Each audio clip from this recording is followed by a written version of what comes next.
Bonjour à tous et à toutes, ici Nicolas de Montréal. On est dimanche. Je suis avec Martha. Alors? Il est près de midi et on avait le goût de quelque chose de décadent aujourd'hui, mais de tout de même végétalien. Donc on a décidé d'aller chez l'Herbivore. L'Herbivore a quand même un menu assez cochon. Vraiment très fast food, vegan fast food. Donc pour bien se clairer, pour bien clairer les désirs profonds qu'on a pour commencer le jeûne de jus la semaine prochaine, bon, on a décidé de se faire plaisir sans arrière-pensée. Donc on est en route présentement, on est sur Prince-Arthur. L'Herbivore est pas très loin, on a décidé d'y aller à pied.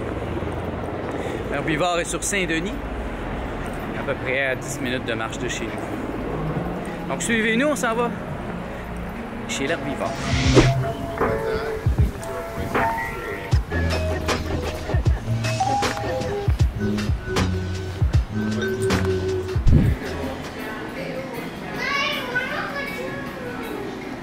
Alors, qu'est-ce qu'on a choisi ce matin?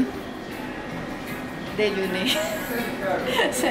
C'est un déjeuner à l'estyle vegano, avec patates, faux fromage, du pain, saucisses chegusta, fèvre et Faux œuf. faux œuf. Oui. Et on a ajouté un petit gyros on the side. Mais bon, c'est déjà beaucoup, là. Oui. Donc, on se met au travail. Eso, ahora sí. Puis, Super bon. bon, on a tout mangé. Tout.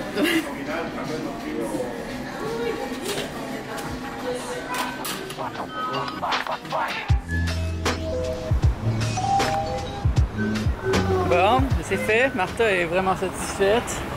Martha est quand même un juge très sévère et très satisfaite. Les patates étaient bonnes selon elle. Ah, Selon moi aussi, oui. C'est peut-être des bonnes patates. Simples. Donc, bon, ben on regrette pas. On était content d'aller là. C'était des grosses assiettes, par contre.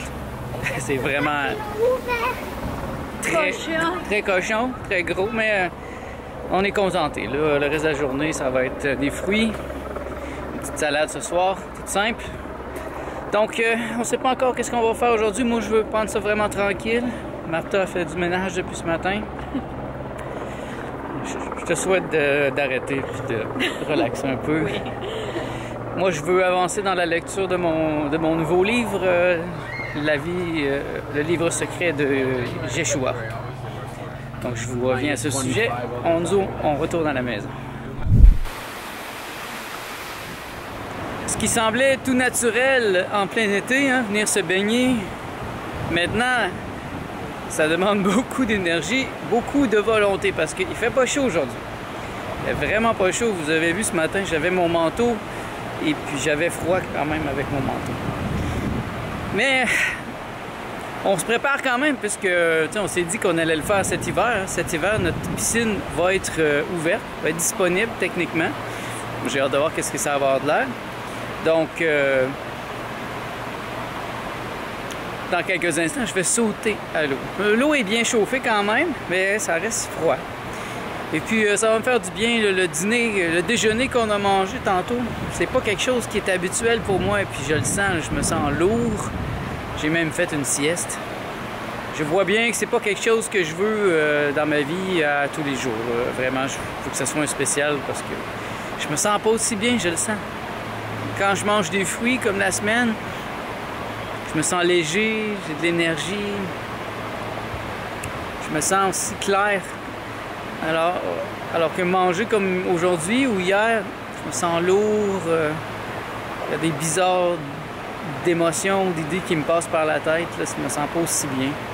Donc, il fallait que je trouve la limite pour me limiter. Donc, c'était important qu'on le fasse aujourd'hui, là. On veut enlever les désirs les plus fous. Et là, tout de suite, là, aujourd'hui, demain, Martha commence un régime beaucoup plus structuré pour qu'on commence la semaine prochaine vraiment juste des jus. moi, cette semaine, ça va être comme à l'habitude aussi. Surtout des fruits toute la journée. Et en soirée, des salades, des choses simples. Et je me sens bien quand je fais ça. Donc, je m'en vais sauter dans la piscine, puis on verra plus tard.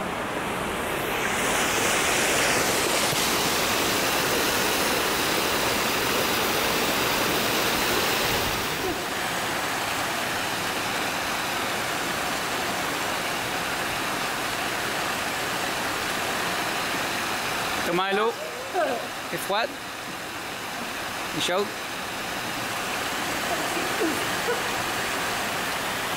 Voilà qui est fait. J'ai sauté à la piscine. C'est vraiment froid. J'ai fait 5 minutes. Martha est encore là. Elle s'amuse comme un enfant. Mais pour moi, là, c'est trop froid. Mais ça m'a fait du bien. Et comme vous voyez, de toute façon, il n'y a personne aujourd'hui. C'est vraiment vide. Il fait vraiment froid. C'est vraiment une journée d'automne. On se sent à l'automne. J'ai eu le temps de lire un peu aujourd'hui encore le livre secret de Yeshua, et vraiment, ça me fait réfléchir. Ça amène surtout l'idée dont j'ai déjà parlé à quelques reprises, que c'est important dès l'enfance d'avoir des bons professeurs, d'avoir des parents qui comprennent les états spirituels, les états d'éveil, et que si on n'a pas ça, bien, ça nous ralentit dans notre processus. C'est incroyable. Et là, c'est assez évident. Parce qu'on voit le petit Youssef, parce que Yeshua s'appelait à sa naissance Joseph, son père aussi. Et on voit que son père, ben, c'est quand même un homme qui comprend ces choses, et il emmène Jésus voir des gens, des sages, des hommes de connaissance, qui le reconnaissent comme étant un avatar, comme étant la réincarnation de Zarathustra, et ça dès sa petite enfance. Et il est entraîné comme ça à plusieurs reprises par des maîtres. Et dès l'âge de 6 ans, il entre il appelle ça le Carmel, qui est un lieu d'étude retiré du monde, où tous les Esséniens allaient, les jeunes Esséniens, les mâles, bien sûr, les hommes, allaient étudier et apprendre des techniques de guérison, apprendre les traditions, apprendre à devenir ce qu'ils devaient être.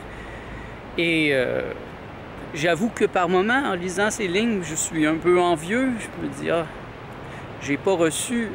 j'ai jamais reçu, moi, ce support, cette compréhension.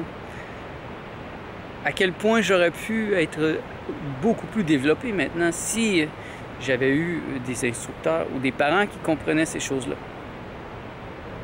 Je ne suis pas en train de blâmer mes parents, parce que j'ai choisi mes parents, j'ai choisi les choses dans ma vie, mais tout de même, ça m'amène à réfléchir. Et je me souviens qu'André Moreau m'avait déjà dit que j'étais un peu en retard par rapport à mon intelligence.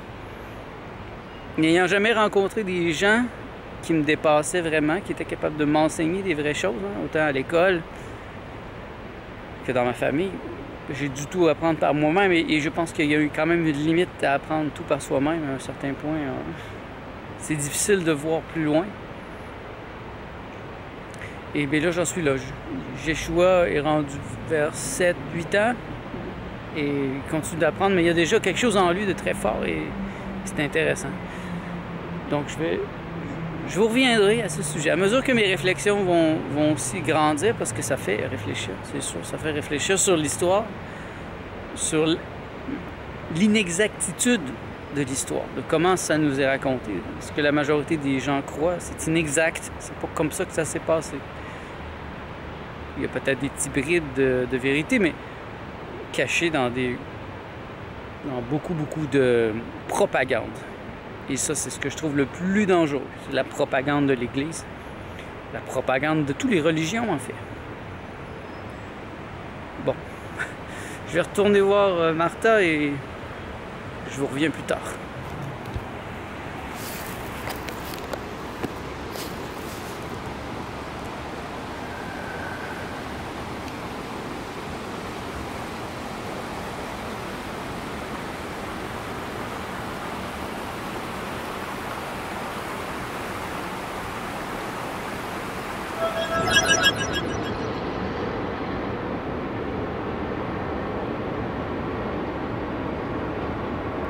Il est déjà près de 7h30 et le soleil se couche sur Montréal. Oui, c'est encore magnifique. Je me sens privilégié d'être ici tous les jours, de pouvoir voir une telle beauté. Et ça a été une belle journée malgré, malgré le fait que la nourriture un peu trop intense, comme celle de l'herbivore, ça me déstabilise définitivement. Je me sens déstabilisé, je me sens moins bien. Donc c'est inscrit dans mon petit livre de notes personnel, quelque chose que je veux changer à l'avenir.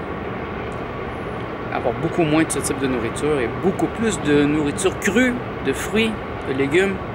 Et c'est vers ça qu'on s'en va. Donc restez à l'écoute.